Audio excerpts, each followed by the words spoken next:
guys, mga kadiklutog, ito yung ulam namin today. Chicken na may tomato paste at saka onion. Ayan siya guys. Diba? Ang sarap.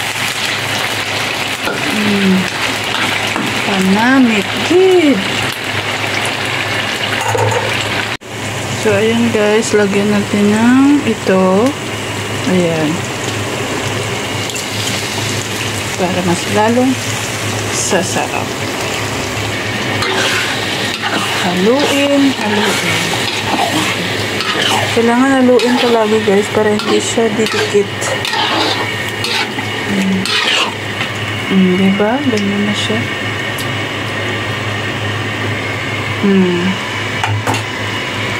So, ayan na guys. Kumulo na siya. So, lagyan natin ng onion, ginger, tomatoes, ayan. Yan na siya guys. Tsaka garlic. Lasingin natin sa ingredients ang ating niluluto. Diba?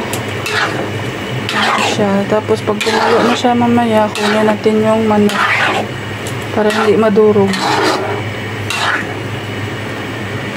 Gaya ng pagdurog ng puso mo. Charing!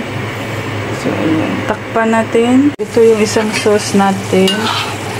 Ayan.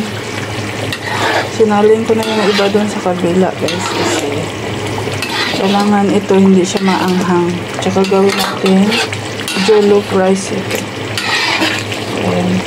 Lutuin pa natin more, guys, para masarap. Ayan lang siya, guys. Simple lang. Simple lang siya. Ano yung ating sauce guys. So yung ibang extra chicken namin kagabi. So hinalo ko na dito. At saka yung extra itlog. Ayan. So ito yung extra chicken namin kagabi. At saka ito. Ayan. So hinalo ko na yan guys. Para masarap siya mamaya pagkainin ng mga batuta. Ayan. Finished product na guys. Thank you.